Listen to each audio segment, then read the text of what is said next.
بسم اللہ الرحمن الرحیم، الصلاۃ والسلام علیکہ یا رسول اللہ صلی اللہ علیہ وآلہ وسلم۔ ایاک نعبد و ایاک نستعین۔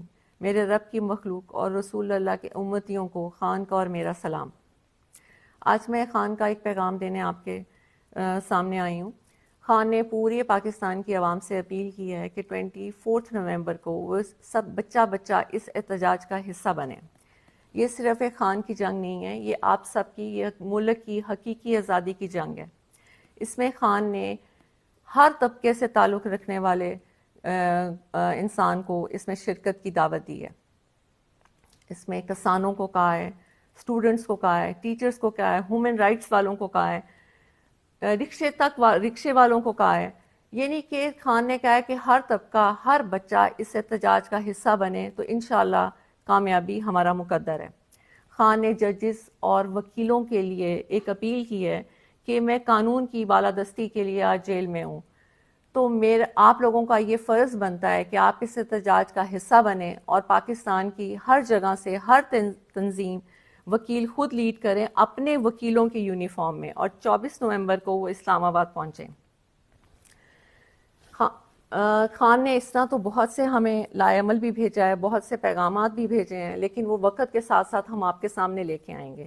دوسرا جو سب سے امپورٹنٹ اور اہم بات ہے جس کے لیے میں آج آپ کے سامنے آئی ہوں، وہ صرف یہ ہے کہ بہت سی چیزیں ہو رہی ہیں کہ جی 24 نومبر کی ڈیٹ چینج کر دی جائے اور خان کے سے ہم مذاکرات کر لیں گے، تو ایسی کوئی بات نہیں ہے۔ ڈیٹ صرف ایک ہی شرط پہ چینج ہو سکتی ہے کہ خان باہر آئیں اور خود اپنی زبان سے عوام کو اگلا لائے عمل دیں۔ اس کے علاوہ کسی قیمت پہ 24 جو ہے وہ چینج نہیں ہو سکتی۔ اس لیے اگر کوئی غلط میسج آئے آپ کو عوام کی طرف سے تو آپ نے اس کو نہیں ماننا، کیونکہ خان نے یہ خاص پیغام بھیجا ہے کہ 24 نومبر کبھی بھی کینسل نہیں کی جائے گی جب تک کہ خان خود آ کے عوام سے خطاب نہیں کریں۔ دوسری بات میں نے آپ سے یہ کہنی ہے کہ آپ کا یہ فرض بنتا ہے کہ آپ لوگ اس پہ نکلیں، عوام کا یہ فرض بنتا ہے، کیونکہ عوام ساری بچہ پاکستان میں اس چیز کا گواہ ہے کہ پی ٹی آئی کے اوپر کس طرح ظلم کیا جا رہا ہے۔ میری آج اداروں اور پولیس سے ایک التجا ہے کہ یہ آپ کے بہن بھائی ہیں جو پرامن احتجاج کرنے آتے ہیں، آپ ان پہ ظلم کیوں کرتے ہیں؟ یہ ان کا قانونی حق ہے، اور قانون کو آپ اپنے ہاتھ میں لیتے ہیں، آپ ظلم کرتے ہیں، شیلنگ کرتے ہیں، توڑ پھوڑ کرتے ہیں، اور گرفتاریاں بھی آپ ناجائز کرتے ہیں۔ قانون کا خیال تو آپ نہیں کرتے، اور الٹا پرچے بھی ہمارے پہ کاٹے جاتے ہیں، ہمیں گرفتار کیا جاتا ہے، ہمیں جیلوں میں ڈالا جاتا ہے۔ کیوں؟ ہم نے تو نہ کبھی قانون کو ہاتھ میں لیا ہے اور نہ کبھی قانون کو ہاتھ میں لیں گے۔ آج قانون کی وجہ، قانون کے کہ انصاف ملے، اس ملک کو انصاف ملے، اس کی وجہ سے خان جیل میں ہے۔ تو کیا وکیلوں اور ججز کا یہ فرض نہیں بنتا کہ وہ اس احتجاج کا حصہ بنے؟ یا کیا صرف پاکستان ایک خان کا ہی ہے؟ کیا ساری قربانیاں خان نہیں دینی ہے؟ آپ لوگوں کا ملک نہیں ہے؟ آپ لوگ اس میں نہیں رہتے؟ آپ لوگ اس میں تجارت نہیں کرتے؟ یہاں پہ آپ کا گھر نہیں ہے؟ یہاں پہ آپ کے بچے نہیں ہیں؟ کیا خان اکیلا ہی ہے؟ کبھی آپ نے سوچا نہیں کہ 72 ایئرس کے خان ہو چکے ہیں؟ کیا ان کا دل نہیں کرتا کہ وہ اپنے گھر میں آرام اور سکون سے بیٹھیں، وہ ٹی وی دیکھیں، اپنی زندگی کو انجوائے کریں؟ آج وہ کال کوٹری میں ایک چھوٹی سی جیل میں جس میں 4 پائی ہو اور اگر ایک کرسی رکھو تو گھٹنے آپ کی 4 پائی کو لگتے ہیں، یعنی کہ اتنی چھوٹی سی جگہ پہ خان کو رکھا گیا ہے، اور 1.5 سال سے زیادہ عرصہ ہو گیا ہے۔ اور وہ کیوں ہے؟ صرف اس لیے کہ یہاں پہ انصاف آئے ملک میں۔ تو کیا ججز اور وکیلوں کی یہ ذمہ داری نہیں بنتی کہ ایک انسان جو انصاف کے لیے اندر بیٹھا ہے اور جو انصاف دینے کے دعویٰ دار ہیں ججز اور وکیل، اور وہ خاموشی سے بیٹھے ہیں، بلکہ الٹا وہ یہ کہتے ہیں کہ جی بہت سے ہمیں پتہ لگ رہا ہے کہ جی پٹیشن دائر ہو رہی ہے کہ پی ٹی آئی کو احتجاج سے روکا جائے۔ کسی بھی قانون میں یہ نہیں ہے کہ آپ کسی کو پرامن احتجاج سے روکیں۔ ہماری آپ سے التجا ہے کہ آپ اس ظلم کو بند کر دیں۔ یہ بچے، یہ بہن بھائی آپ کے ہیں، یزید مت بنیں۔ اس نے بھی یہ کیا تھا، وہ بھی مسلمان تھا، لیکن جب وہ اپنی انا کی وجہ سے اس نے یہ ظلم کیا، آپ یہ ظلم کرنا بند کر دیں۔ خدا را یہ ملک کو کہاں تک آپ ایسے کریں گے؟ کتنی لوگوں کی آپ بدوائیں لیں گے؟ دوسرا، ہم نے نہ کبھی قانون ہاتھ میں لیے اور نہ لیں گے، اور آپ سے التجا ہے کہ آپ بھی قانون کو ہاتھ میں مت لیں۔ دوسرا، اداروں سے میں نے یہ کہنا ہے کہ یہ بالکل غلط ہے کہ خان بدلہ لیں گے کسی سے، شاید آپ لوگوں تک یہ پیغام نہیں پہنچتا۔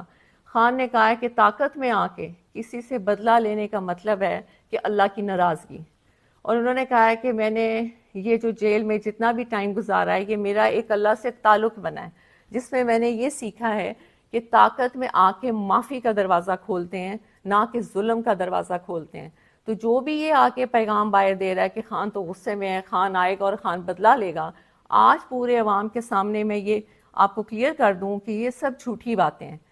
خان نے ہمیشہ یہ کہا ہے کہ نہ میں نے بدلہ لینے کا کبھی سوچا ہے اور نہ کبھی میں بدلہ لوں گا، کیونکہ بدلہ لینا نہ اللہ کو پسند ہے اور نہ ہی انسان کو خاص طور پہ طاقت میں آ کے بالکل بدلہ نہیں لینا چاہیے۔ دوسرا میں نے آپ سب سے یہ کہنا تھا، کہنے کو تو بہت کچھ ہے لیکن بات اگر چھوٹی اور مختصر کی جائے تو وہ بہتر ہوتا ہے، کہ پورے پاکستان کے سیاسی نظام میں خان ایسے ہے جیسے کیچڑ میں کنول کا پھول، اور ہم نے خان کو اس لیے بچانا ہے کہ ان میں اور خان میں کیا فرق ہے؟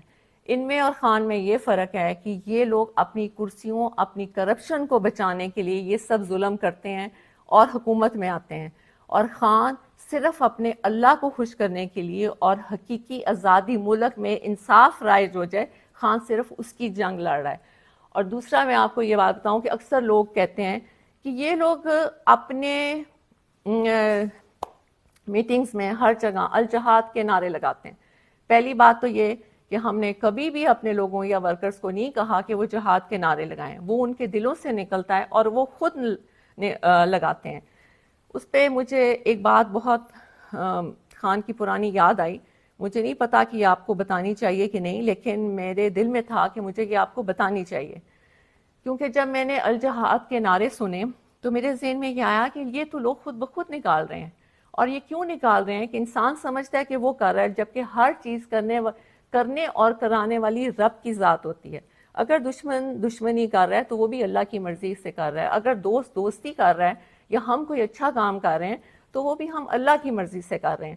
یہ صرف علیحدہ بات ہے کہ برے لوگوں کے لیے برے کام رکھ دیے جاتے ہیں اور اچھے لوگوں کے لیے اچھے کام رکھ دیے جاتے ہیں۔ تو ہماری تو ہمیشہ یہی دعا رہی ہے کہ یا اللہ ہمارے ہاتھ سے اچھے کام کرائیں۔ جہاد، آپ نے کہا الجہاد کا خان نے بہت پہلے یہ بتایا تھا کہ یہ قصہ، یہ ظلم اور یہ خان کے پیچھے ساری قوتیں جو کھڑی ہو گئیں اس کی وجہ کیا ہے جو آج تک کسی نے آپ کو نہیں بتائی۔ خان جب سب سے پہلے ننگے پاؤں مدینہ شریف گئے تھے تو جب وہ واپس آئے تھے تو فوراً ہی باجوہ کو کال آنا شروع ہو گئی تھی کہ یہ تم کیا اٹھا کے لے آیا؟ ہم اس ملک میں شریعت کا نظام ختم کرنے لگے ہیں اور تم شریعت کے ٹھیکیداروں کو لے آئے ہو، اور ہمیں یہ نہیں چاہیے۔ آپ یقین مانیے تب سے خان اور اس کی بیگم کے بارے میں گن ڈالنا شروع کر دیا اور خان کو یہودی کا ایجنٹ کہنا شروع کر دیا۔ یہ میں صرف آپ کو اس لیے بتا رہی ہوں کہ یہ خان نے کبھی پبلک میں نہیں بتائی۔ اگر یہ بات غلط ہو تو پھر آپ باجوہ اور اس کی فیملی کو پوچھیں، کیونکہ باجوہ اور باجوہ کی فیملی نے یہ باتیں کسی کو بتائی تھیں جو خان تک پہنچی تھیں۔ بعد میں کیونکہ آپ کو پتہ ہے کہ جب آپ اقتدار میں ہوتے ہیں تو ویسے بھی آپ کے جو ادارے ہوتے ہیں وہ آپ کو بہت سی رپورٹس دیتے ہیں، انہوں نے بھی خان کو یہ بتایا تھا کہ اصل کہانی یہ ہے کہ خان کو اس چیز کی سزا دی جا رہی ہے کہ وہ آپ کے ملک کے لیے، حقیقی آزادی کے لیے، انصاف کے لیے اور ننگے پاؤں مدینہ شریف کی سرزمین پہ جو وہ چلے تھے، یہ ان کو اس کی سزا دی جا رہی ہے۔ اب آپ نے فیصلہ کرنا ہے کہ کیا آپ نے خان کی عزت اور ملک کی آزادی کے لیے نکلنا ہے یا نہیں نکلنا، کیونکہ ہر دفعہ اللہ موقع نہیں دیتے۔ خان نے آپ کو بہت دفعہ یہ بات کہہ دی ہے کہ جیسا انسان ہوتا ہے اس کے اوپر ویسا ہی حکمران ہوتا ہے، اور پوری دنیا میں آپ کو بہت اچھی طرح پتہ ہے کہ پوری دنیا میں اس وقت کی موجودہ حکمران کو کیا سمجھا جاتا ہے۔ تو اب فیصلہ آپ کے ہاتھ میں ہے۔ خان کی جو اپیل تھی وہ میں نے آپ تک پہنچا دی۔ بہت شکریہ۔ صلی اللہ علیہ وسلم۔ اللہ حافظ۔